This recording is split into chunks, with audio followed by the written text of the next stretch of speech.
We are going to go ahead and get started.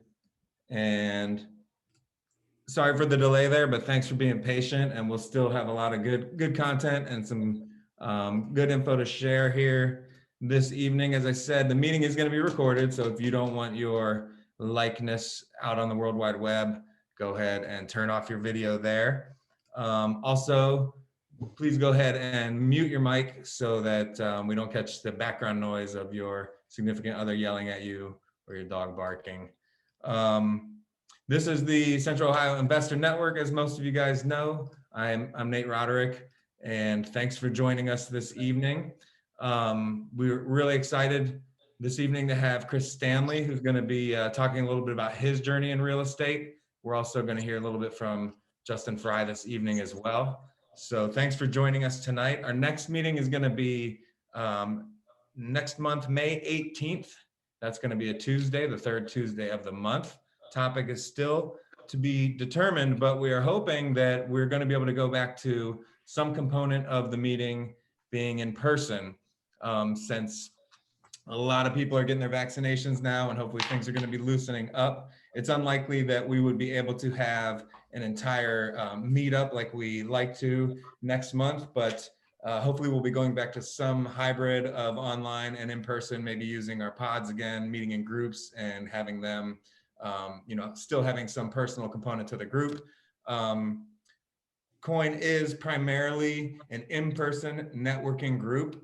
And so basically throughout the pandemic, what we've been trying to do is just keep it rolling and keep it alive so that when we're able to get back into the group or into the room, we've still got a little bit of momentum. So we really appreciate everyone that's been, joining the meetups and tolerating the Zoom environment, because it's definitely not quite the same as being in the room.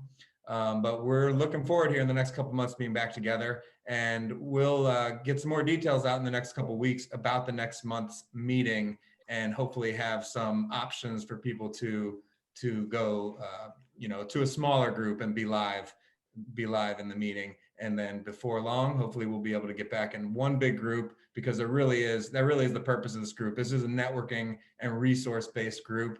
And those monthly meetups are really the purpose of this group. Now, outside of that, we do have our Facebook page, which is helpful again for trying to keep the group connected a little bit during the pandemic. And it's a great place basically to connect with people and to share resources. It's not a deal-driven group. It's literally, you find a great stat that you think our community might be interested in. You find a good resource that's useful to investors. You got a question that some investors might have an answer to. Those are great things to post in the group. And it's really, an education and resource-based environment. So please use that accordingly. I think I'm gonna go ahead. Oh, we are also, we've got our member spotlight this month, which is going to be Justin. And that is something that we're going to continue when we get back into the room.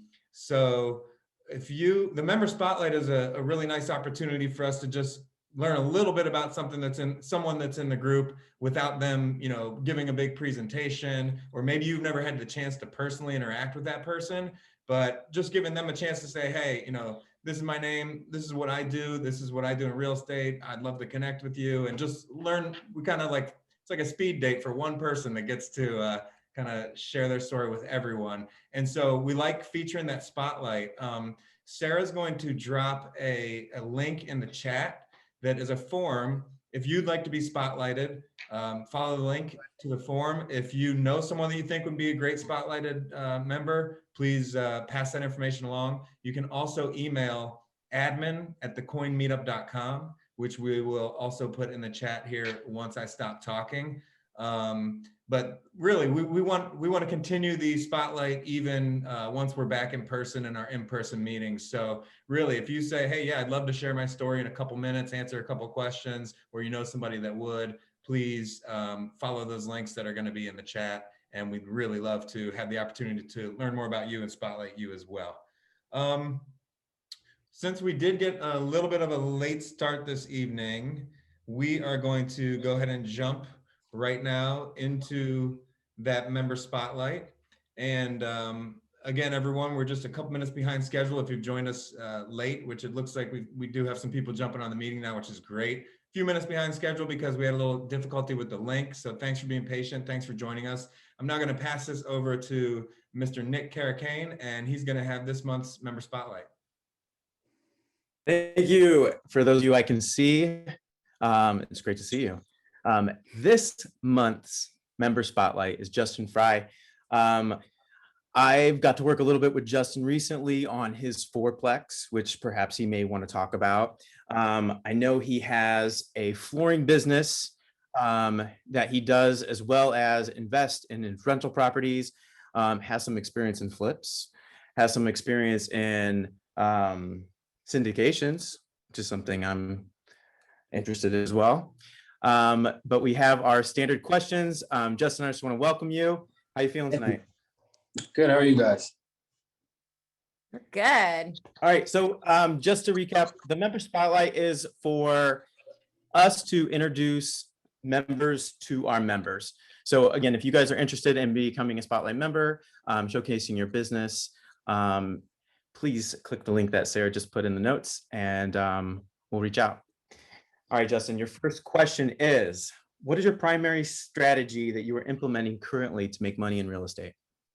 So right now, currently, I am doing the BRRRR strategy. Everybody, I'm sure, is familiar with, where basically you buy, you rehab, you rent, and then you refinance. My strategy is primarily to focus more towards multifamily properties. So, 2 units and up. And that's currently what I'm doing. I like to flip, but I'm trying to focus more on just, getting more units right now. Awesome. What role has networking played in your real estate business? It's played a huge role in my business. It's allowed me to grow, exponentially, with my flooring business and meeting a lot of individuals in the same line of business that I'm in. Real estate, you meet all kind of people. So it's really opened up a lot of avenues and doors for me, opportunities to work with new people, and some great investment opportunities as well. What would you tell yourself 2 years ago if you could? I'd probably tell myself to not, to just go for it and take more risks, and be a little bit more risk averted. I early on in my career, I was a little bit more hesitant, and I would take my time with stuff a little bit more, doing more of the, due diligence process. But I would just say, take more risk and just kind of go for it. I love it. All right. What's something interesting or unique about you that's totally unrelated to real estate? Like I said, I've competed in martial arts. I've done martial arts for most of my life. So I feel like it's given me a little bit of an edge, just in the sense of, being very disciplined and having self-control and being able to control myself when I want to buy something stupid. Has that ever failed you? Yes, many times. Anything else you want to add to our conversation? No, that's it. I appreciate the opportunity. Love networking. So if anybody's out there that wants to network and just kind of chat, meet, talk a little bit more about real estate or whatever it is, I'm always here, and I'd love to talk and continue this conversation. Awesome. Justin, go ahead. I was going to say, if someone want to get a hold of you, what is the best way that they can do that? So I'm on Facebook, Justin Fry, Instagram, Justin Fry 614. Typically, you can just message me on Facebook, or shoot me a message, and I'll usually reply within a few minutes. Awesome. Thanks for your time, Justin. I really appreciate it. Thank you, guys. Appreciate it. Just as a general note, any creatives out there, if you want to help me come up with a cool theme song for Member Spotlight, please reach out to me. Put our heads together. All right, Nate, back to you. Awesome. Thanks, Nick. Thanks, Justin. Great to hear from you. And yeah, if you haven't connected with Justin, it sounds like Facebook is a good way to get at him, but thanks for sharing a little bit this evening. Thanks, guys. Real quickly, even though we're behind schedule, we'll do a little bit of an abbreviated market update here. So go ahead, Amanda. All right. Hi, everyone. My name is Amanda Roderick. And in addition to being an investor, I'm also a realtor. So a little bit of data from Columbus Realtors. Right now on the market, single family homes and condos, we have only 1,160, which is an insanely low number. Our inventory is crazy low right now. The average price of all of them, single family homes and condos, is $430,000. Median is $339,000. As far as the sold properties in the first quarter of 2021, the average price that they actually sold at was 260, just a little over 268. So it's a pretty big difference, that average price of all the homes listed compared to all of the homes that actually sold in the first quarter. But overall, the most recent Columbus Realtors official housing report, which always comes out a few days after our coin meeting every month. So we've got February 2021 is the most recent verified housing report, and February's average sale price was 13.4% higher than last year. And also in February of this year, we had actually close to 12% fewer contracts. So not because there's not demand for housing, it's just that there is so much demand that there's just not enough houses for everyone and not enough to go around. That's kind of it. I mean, it's a great time to sell a house. It's a great time to buy a house. It's just a little bit challenging. So it might take a few more tries as far as offers go to get an offer accepted. But there are definitely some creative things that are going on in the market, ways to kind of make offers a little bit stronger. There is one thing coming up. So it's partially the city of Columbus, but they're having essentially a competition for designers, builders, architects to develop new affordable housing that will be built in vacant city lots. So that's essentially a competition that's going on currently. Just got launched last Monday, so it's still relatively new. It's called Next Home 2021. Also affiliated with this is a panel discussion tomorrow. It's basically, how are we going to house the next million people that are moving into Central Ohio? And if you're not familiar with that, so MORPC, the Mid-Ohio Regional Planning Commission, projects that by 2050, we're going to have 3 million people. And so from the point of when this whole study started, that's an additional approximately 1 million people for our region. And so we haven't been building enough housing for those people. The housing, shortage as far as new home builds really goes back to the recession of when we were coming out of the recession. It was kind of a national trend that everywhere really didn't build enough housing. The construction industry really didn't come back quite to the levels that it was pre-recession. So it is starting to pick up, but still we're lagging behind. So on Thursday of this week at noon, so April 22nd at noon, there's a virtual panel discussion. One of the members on the panel is our Columbus Realtor CEO, John Giha. So they'll be talking just basically about how do we build more housing and how do we make it affordable. So I thought that might be something, that and also the competition might be something that COIN members are interested in. So that's all I got. Awesome. Thank you. Thanks. And Amanda, if you could throw the link up to the Housing the Next Million. She's going to put that link up in the chat box as well, because it's still a good time to invest in Columbus because people are going to continue to move here for the next couple decades. So we're going to move on here to our main part of the evening, which is going to be our speaker, our interview. And I'm pretty excited for this one. We're going to be hearing from Chris Stanley. As we know, COIN is a group that's interested in each other becoming successful. And here's one of our members who's been a part of the community for a long time, who has found quite a bit of success, and he's going to share with us his story. So I'm going to go ahead and pass it over to Brian and Chris. Thanks, Nate. Appreciate it. Hey, Chris, welcome. Hey, Brian. Thanks, guys. Appreciate it. Yeah. So I'm going to ask Chris a bunch of questions, guys. And if you guys have questions that I'm not asking, please put them in the chat box. I have the chat box open as well on my screen. So if I don't cover the stuff that you're asking, I'll try to add those questions in, but also still be respectful of everybody's time since we got started a little bit late.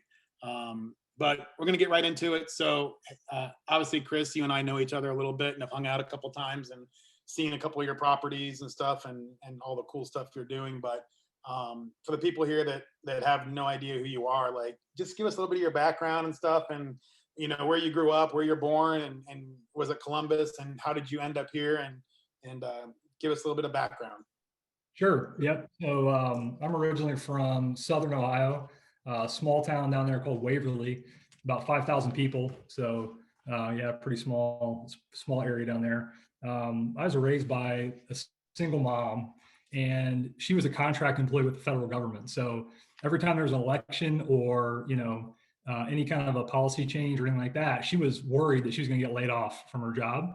And that happened a few times. I saw my mom get laid off. A lot of people down in Southern Ohio were in and out of work, actually, where I'm from. My dad was in construction, and so he was kind of in and out of work too. So I think from an early age, I had implanted in my mind, really that W-2 isn't as safe as everybody says. I hear a lot of people say, I want that safe, secure W-2 paycheck coming in 26 times a year or twice a month or whatever it is. But I think that as a child, I kind of saw that, my parents getting laid off, sort of planted something in my mind. I wanted something different. I didn't quite know then what it was. Never thought back then I'd be a real estate investor, to be honest with you. But, I think that kind of started planting a seed in me to think differently about the corporate world, about, W-2, about job security, and all that. So I lived in Waverly my whole life until I went to college, and I went to college at OU in Athens. Proud Bobcat. I love to get down to Athens every chance I get. I met my wife, Kylie, down in Athens. So it's a special place for us. And we get down there, I don't know, a few times a year at least. So we try to go down as much as we can, take our kids, let them run around. After college, I went to law school at Ohio State, and that's how I ended up at Columbus. So I went to law school. During law school, I went to law school during the financial crisis of 2008. So came out and had to scramble a little bit to find a job, which ended up putting me in a little bit of a non-traditional legal career path. So I went in-house with a company less than a year of being out of law school, which is very atypical. Typically, people that go in-house, they're at a law firm for a while and they jump over, but not me. I was in early, and I caught on with a pretty lucky break. I found a company here in Columbus. It's an investment company, and they were about 100 million in revenue, and they were looking for an attorney. And so they hired me, and I was there for 10 years. And in that 10-year period that I was there, we grew from 100 million in revenue to just under $1 billion. We're not quite $1 billion yet, but we're just under it. I became the general counsel at age 29 and ran the legal department. I had 4 attorneys and a contract manager report to me. And basically what I did is I managed the mergers and acquisitions team. So I was a part of over 300 company purchases and sales, mainly purchases, in my time at Broad Street. And at the end of January, I left my full-time position there as general counsel to do real estate full-time. And it's been a good 2 months. I've been able to focus more on, what's next. Because, looking back, that was kind of my big goal, really, was build this real estate business up to where I have enough passive income to be able to leave the corporate world. And so January was my jumping off point. So, but what you said though, when you were a child, obviously you had no clue you wanted to be a real estate guy, and you headed to the lawyer route. At what point during that lawyer route, college, did you say, I'm going to buy houses? When did that happen? Yeah, so I think the next seed was planted with me when I was in college. So I majored in finance at OU, and in my senior year, I lived in this big yellow house. If you know Athens, there's a bar, it's a biker bar called the Smiling Skull. And it's, where all there's always like Harleys riding up and down the street, like right by our house. But there are 8 of us that lived in there. And it was one of the best years of my life. I loved it, but I was a finance major and I was kind of dorky. So one night I was sitting around, I probably had just paid rent or something. And I forget what my rent was. I feel like it was like $12. And there's like 8 of us in that house.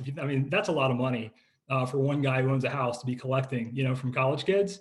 And I remember just thinking about that, okay, so wait a minute. So I'm about to graduate. I'm looking at my job prospects. If I go into the job market, I'm going to make, 30 grand, 40 grand, 50 grand, whatever it may be a year.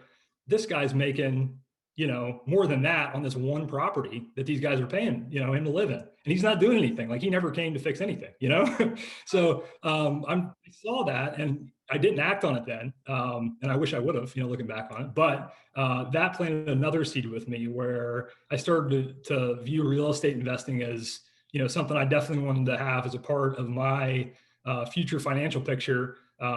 Just the power of seeing what it, how good it could be. Hit me right there when I did that valuation calculation. Yeah, very cool. So once you decided to buy your first property, did you have a strategy at that point, or you're like, I'm buying a house, I'm getting rich? What was the thought process? It wasn't a very good strategy. So, so I had a lot of student loan debt. So after law school, right? Because after Athens or after OU, I went to law school. So I had 6 figures of student loan debt and was trying to figure out a way to pay that off while also buy a personal residence. So I got married in 2011 and bought my own house. And then I started thinking about, okay, how can I save enough money to have a down payment to buy a house? That was my strategy back then, was kind of this balancing act of pay off my student loan debt and save up a down payment to buy a rental property. And it took a while. I bought my first property in 2013. And back then, it's funny because I found like a goal sheet, like my annual goals or my 5-year plan. That's what it was. It was back in 2015. And it was like, save up, 25 grand and buy a single family house. And then 1 year later, save up 25 grand and buy a single family house, and then and that was my plan. And like over 5 years, I could have like 3 to 4 houses. And back in 2015, that was my 5-year plan. So that's kind of how I started out. Really didn't know how to use leverage or other people's money to grow. It was kind of a, slow and steady, let's buy a few houses on the side. And it really was just a side thing to bring in a little extra money and help me pay off my loans faster. Very cool. So you started buying those houses, and now today in 2021, what does your portfolio look like? I know I think the Facebook group invite said 50 plus properties, but what's that breakdown? Doubles, quads, singles, grocery stores? What do you have? We don't have any grocery stores. We do have a barber shop. Okay, there we go. But we have 52 units, and it's mainly small multifamily. So we've got a lot of duplexes. We have a few single family houses, some 4-unit buildings, some 3-unit buildings. So 52 units all here in Central Ohio. And yeah, so that's what it looks like today. So your strategy now is multi-units mainly, or what? And then is it shifting now that you're up to 52 versus the beginning?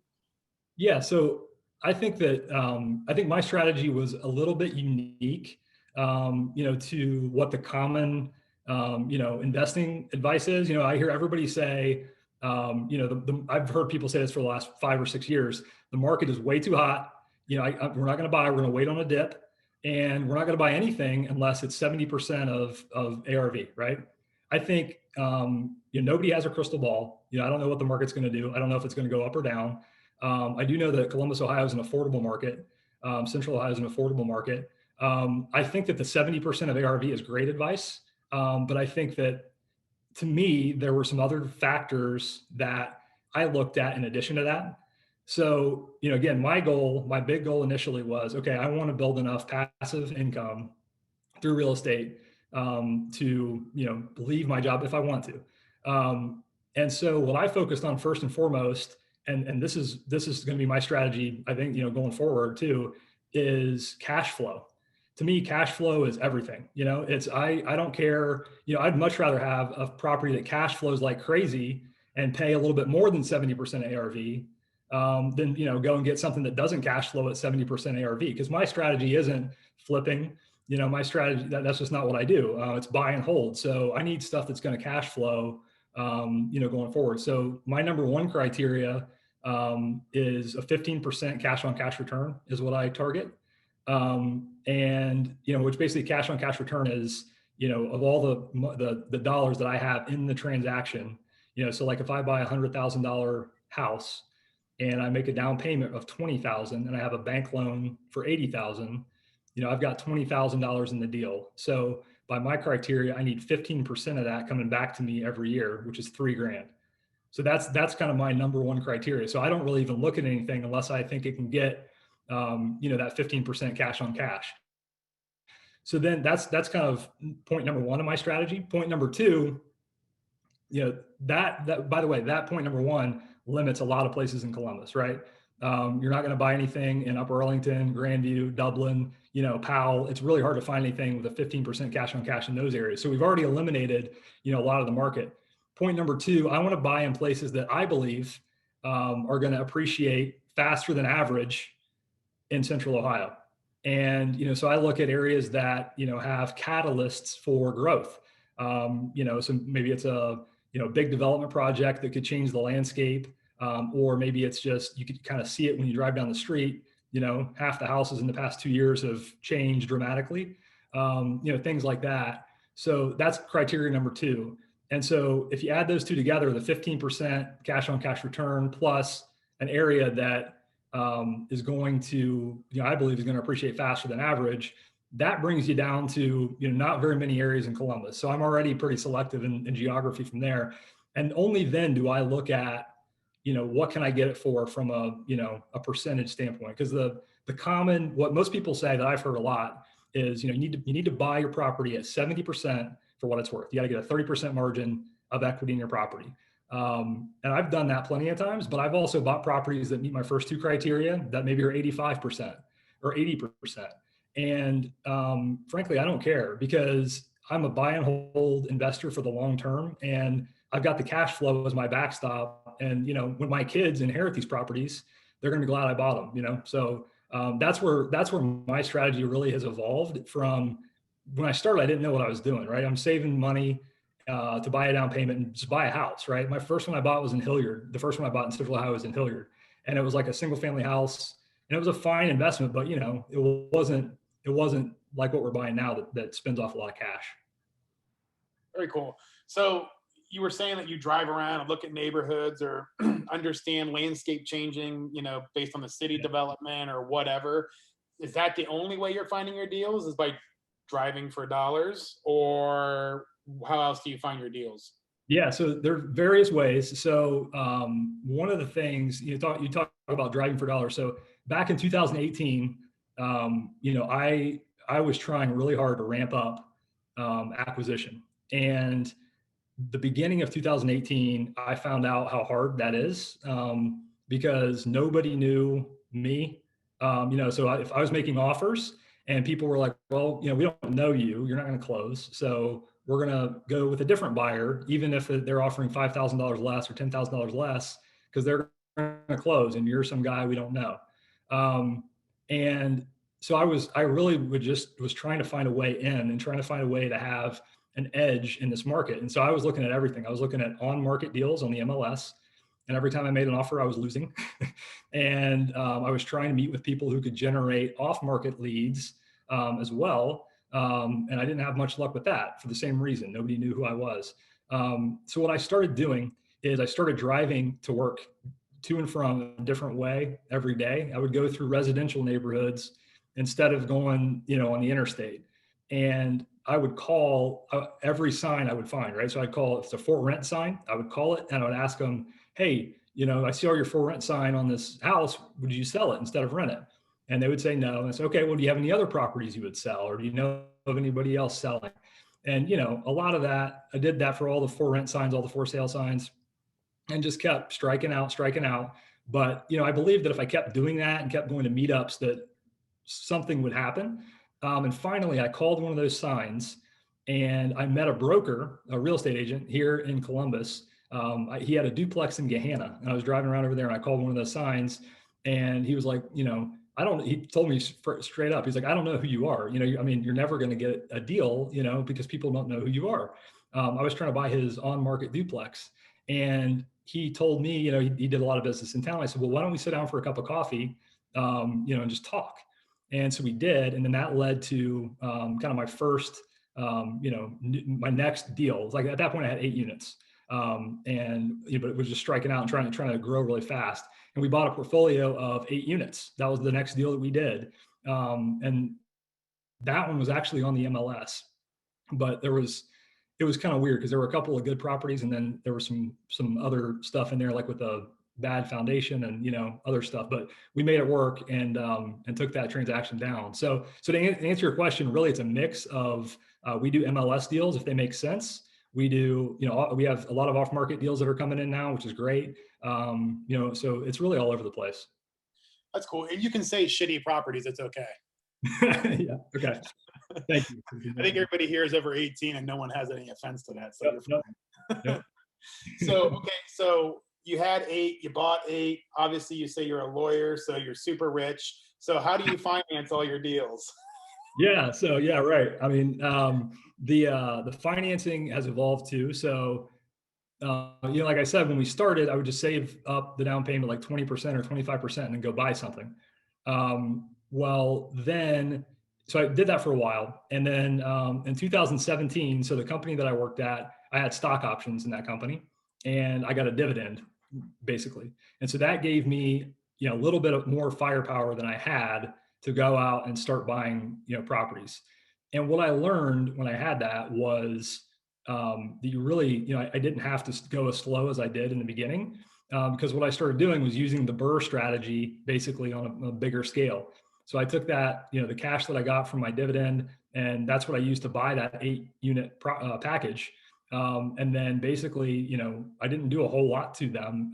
Honestly, I sold 2 of the properties to free up some cash flow. And then I went and refinanced them like 6 or 7 months later and got all my money back plus a little bit more. And then went and did it again and just kind of, you know, kept doing that over and over and over again a few times. And then also saving all the money that I could for down payments. But the other thing that I did is I started borrowing from hard money lenders and private money lenders. So, you know, we've done plenty of transactions where we'll borrow, you know, let's say it's a $150,000 property. We'll borrow $150,000 from a private lender, buy the property, and then fix it up, and then, you know, pay them off in about 6 months after it's rehabbed. So we've done that a number of times as well. But at this point, all of our properties are on, you know, bank debt. So I like to work with small community banks, you know, as opposed to like the larger banks. So all of our debt now is with small community banks. Very cool. So while you were doing that rapid growth from 8 to 8 and then obviously up to 52, what do you think you did like really good, or what was your secret weapon, or what made you so successful to be able to just ramp up all of a sudden and just go for it? Was it just the access to cash? Was it your personality? Was it your ability to scour through the MLS or drive these neighborhoods like a pizza delivery man? What was it that made you successful, you think, through your investing career so far? I think it's just a combination of things. I mean, you know, I think really what it comes down to, I knew exactly what my goal was.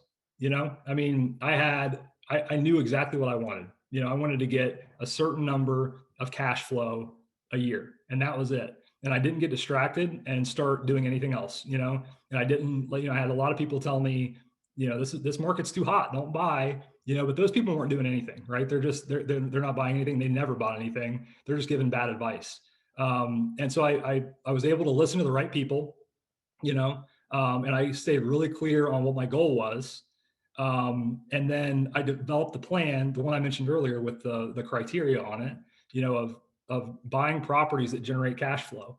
And then I think, you know, just being able to understand financing, you know, like how to do financing, because growing rapidly, like I did over the past 3 or 4 years, especially, was really hard from a financing standpoint. I mean, there were times I tried to do a Fannie Freddie loan on a duplex, and I had like 4 closings going on in 1 month, and I needed my Fannie Freddie. It was a refinance. I needed it to close to be able to fund other things, and you know, and if it didn't, I was going to be, you know, I don't know, like not feeling too good about things. Well, it didn't close. And so I'm sitting there like, oh shit, you know, I'm down to the felt on, you know, I don't have any money. What am I going to do? And so we just, you know, we quickly went to another bank that we built a relationship with, portfolio lender here in town, which is a small bank, and got it done in like 25 days. You know, and I had like $8,000 on my credit card, and you know, like you know, I had a little bit of money in the bank, but we made it through. But that was a lesson too, right? To not get that tight again. But I think just understanding what levers to pull on the financing and how to kind of, make all those things happen, I think was a big part of it. And it was definitely challenging, but I really think it came down to being clear on what I wanted and what my goal was, and then just doing everything I could to make that happen. The other thing you mentioned, scouring the MLS, I did during that period, especially. I mean, I was on the MLS I was looking all the time. I mean, I was always like, if something came up in these 2 or 3 specific areas that I wanted to buy something in, I wanted to be one of the first people to know it. And because I believe, really it's hard to buy stuff on the MLS, especially now. I've been getting my butt kicked trying to buy stuff out there here recently, quite a bit. But when I have had success buying something on the MLS, it's because I've been the first person to get an offer in. So something comes on the market, and I'm calling like 10 minutes after or something like that, and I've got an all cash offer. And by the way, when you make an all cash offer, you have to have the cash too. It's not a hard money loan. And I distinguish that. I say, look, I'm not borrowing from a hard money lender. This is my money. I'm a cash buyer. I can close whenever you want. And I just need to walk through the property and see it. I'm not going to ask you to do any repairs. I'm not going to ask for an appraisal contingency. So you just make it a real clean offer and tell them, that you're going to close. And then, sometimes you get lucky and you get the deal. So, but yeah, I spent a lot of time scouring the MLS as I was growing too. So everything you're saying to me sounds pretty perfect, and I'm a little jealous, but Yeah. you had to screw something up or do something you didn't like back in the day. Like, what's the one thing you think you could have done better or wished you never had done in the first place and kick yourself in the butt? Tell me something bad so I can feel like a normal person. Yep. No, there's plenty of that. So we've had our fair share of black eyes. We got elbowed in the face a few times.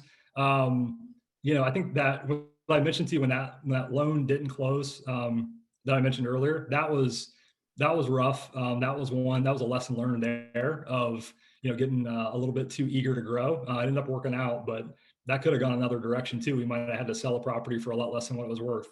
So that's one. Another one is just early on, we didn't know what the hell we were doing from a property management standpoint. And, we were way too nice to tenants, and you didn't have processes in place. And so we got taken advantage of there early. We've kind of solved those problems for the most part now. So I feel good about that. But that was something early on that we learned the hard way. The other thing that I'll say, big rehab projects, I think is another one. So I just did a really big rehab project, by my standards anyway. It was an over 3,000 square foot rehab project. I posted some pictures on it on social media. It was on Bryden Road. That's what I saw with you, right? A couple months ago. Yep. Yeah. You saw it while it was still, Yep. in its, prior state. Massive. Yeah. And so that, I mean, we're going to make a little bit of money on that deal, but the opportunity cost of doing that deal, I don't know if I'll ever do another one of those. And if I do, I'm going to have a different team and different firepower, because I was trying to do that rehab while I was working as a lawyer. And it just, I couldn't manage the project well. So it took longer. COVID hit too, had a little bit to do with that. But really what it comes down to me is those big projects, like if it's over 3,000 square feet, like that one was, and it's a complete gut rehab in a historic district. I don't know. I don't think I'll do those again, just because I had a lot of capital tied up in that project for a long time that I could have spent, on better deals that would have generated a higher return. And I probably could have refinanced them and redeployed it. So I would have been able to do a lot more with those dollars than do that big rehab. Now I'm glad I have that property at the end of the day. I'm proud of it, and I think it was a cool project, but it might have taken some years off of my life, and I think I could have used the money a little more effectively. So those are a few things of many. We had plenty of other mistakes too along the way. Okay, so if I wanted to copy paste Chris Stanley into my life, what would you suggest? Like, what are the things that you think are the key to duplicate the success that you've had currently to a newbie, to a mediocre middle person, to somebody a little bit above middle, still below you? How do we get to where you're at? Yeah. So I think the first step, as I've said this already, but I'm going to say it again, is success is different for everybody. And so the first step, I think, is understanding what are you trying to accomplish? And really the question behind that is why, so why are you investing in real estate? For me, it was, I want to have enough financial, enough cash to come in so I can leave my job if I want to. That was my goal. And because I knew that, then I could tailor a strategy that worked for me. And it took me a long time to figure out what that strategy was. It wasn't like one day I just said, okay, I'm going to, I want to have this much passive income. Here's what I'm going to do. I thought about that a lot. How can I get to this point? And what do I have to do to get to this point? And then over time, develop that strategy of the 15% cash on cash return in the areas that appreciate fast, and then also buying into some equity. So, that kind of generated over time. So I think that's number one, get real clear on what you want to do. Then I think number two, as I mentioned in 2018, I was striking out and I was trying to have success, but it was a really hard road for me. I think finding a mentor, that you trust and somebody who has more experience than you that can help either open doors for you. You can maybe borrow their credibility when you make an offer. That's how I ended up getting that 8-unit deal done. Is the real estate agent I had coffee with, I basically, used his credibility. He vouched for me. Yeah, this guy will close the deal, or I wouldn't have got it. If I would have called and tried to make an offer, I probably would have lost again. So, borrowing credibility from a mentor, and also, meeting with people who have more experience. I can't tell you how many people I met with, over the past few years. Actually, I had coffee with somebody today that I respect. That's kind of a mentor to me as well. And, at every phase, there's always people, trying to do something that you've done. And there's also people that, have done a lot more than you. So I think it's important to seek mentors and also mentor people when you have the opportunity too. So those are a couple of tips. Just be real clear. That way you can have a good plan that fits your goal. And then, don't be afraid to ask for help and find mentors and borrow credibility when you need it.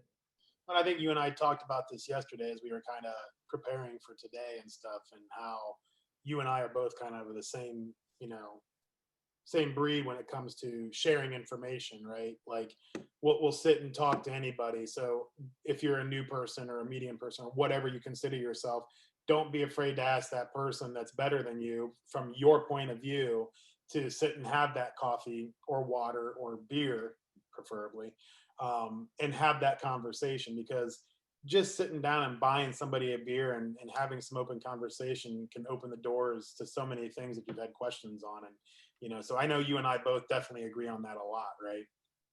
Absolutely. Yeah. I mean, I look back at, when I was growing to the point that I am now, there was a ton of people, took the time to sit down with me and share, very key pieces of information. A lot of them are in coin, and without that, I don't know what would have happened. I might have made a mistake and, never succeeded in buying a property. Certainly probably wouldn't have made it to the point where I hit my goal of, the cash flow that allowed me to leave my job. So one of the things I did, I started a blog.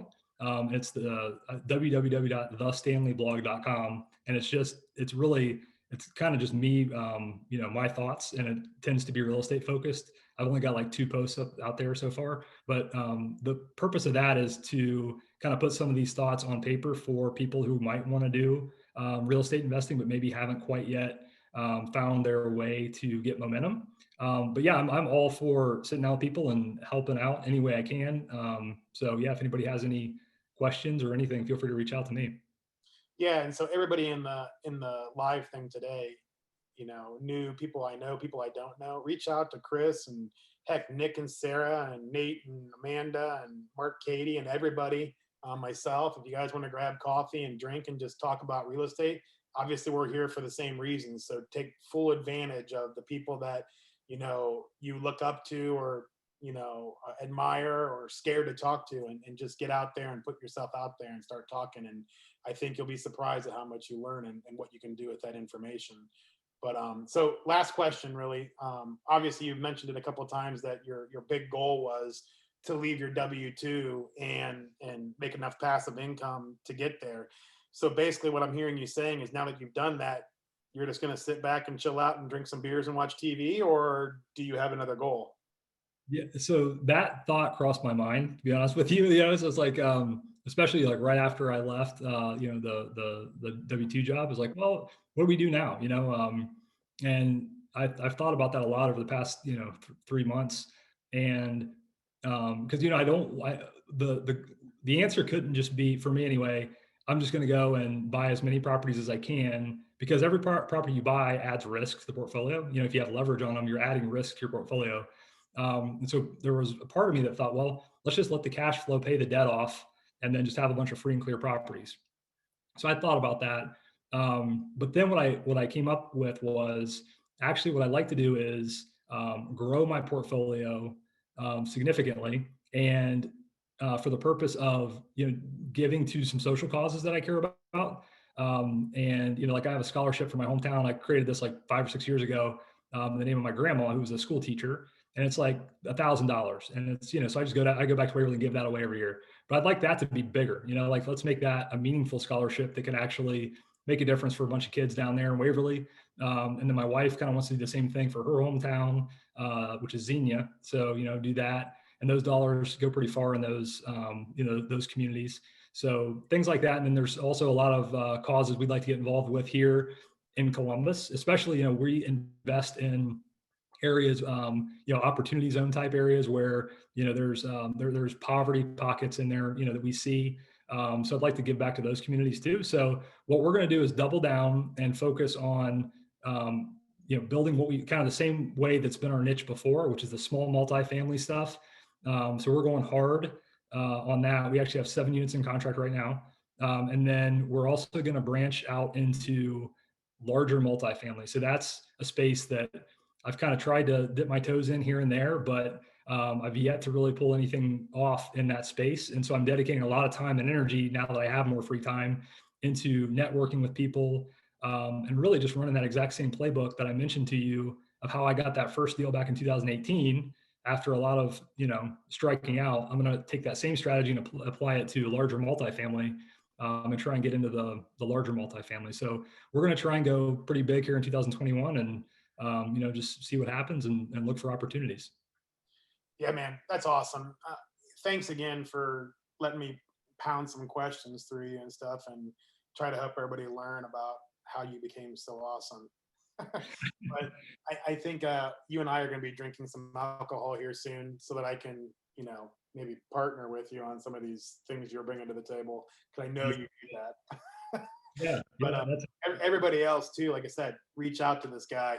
He's doing some cool stuff, and he wants to share it, and he's willing to share it. So, and it sounds like it's free, or maybe the cost of a couple drinks, and that's nothing compared to the mentorship programs that are out there, which are definitely worth their weight in gold too, depending on how you learn. So take the free stuff, go for the paid stuff, and be as successful as Chris is. So is there anything else, man, you want to add? I'm trying to respect people's time as well, plus make sure you get to say what you want to say. What else you got? Anything?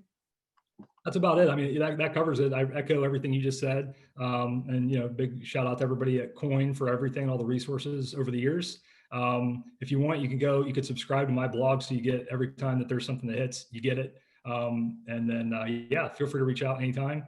And then, if anybody has a project that you're looking to do, and you want to know, if you have a good deal or something like that, and you say, okay, I don't know what to do with this, certainly bring that over. Maybe I have a few pointers on that as well. So.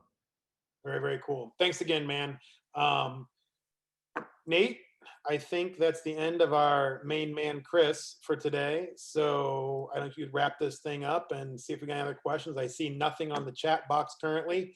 So I'm assuming that everybody has had every question in their mind answered to its fullest extent. And good job for Chris for doing that. And Nate, take us out of here. All right. Thank you. That was awesome, Chris. We really appreciate your time, and you're an inspiration to people in this group for sure. And I can vouch for Chris as well in 2017, 2018, when he was scouring the MLS in the same neighborhoods I was, because I'd see something going to contract right away, and I'd tell Amanda, I bet Chris has that in contract. And then I'd text him and I'd be like, do you have that address? And he'd be like, yeah, I got it in contract. So he's not lying there. I think we should, Chris, if you don't mind going ahead and posting your blog in the chat box so people can see that there. Also, Chris, what's the best way for people to connect with you? Email, Facebook, what do you prefer? Yeah, you can reach out through Facebook. That's always a good way to reach me. Or my email address is Christopher A. Stanley@gmail.com. Don't forget the A. There's a guy with ChristopherStanley@gmail.com that's gotten all kinds of weird stuff over the years. So make sure you put that A in there. Okay, awesome. So yeah, he's got it up there in the chat box right now, everyone. So check that out. And yeah, thanks again. Really inspiring. And also, I can tell you this, that Chris is a really nice guy. And that's one of the other things that's been great about this group is the people that we tend to meet in this group. And in addition to being interested in success and being successful, we've got a lot of really nice people in this community and people who are more than willing to talk real estate or about other things in life as well, and who can actually become friends outside of just the group. So really great story, great time. We are past 7 o'clock here, so we are going to run out. Next meeting again, going to be May 18th. Keep an eye on the Facebook group and on the emails coming out because we're hoping to have some in-person component, maybe do some pods, might be able to meet some people at a restaurant for the group. Otherwise, thanks for joining, and we will see you guys next time. Thanks, guys. Thank you, Chris. Everyone have a great month. Thanks, buddy.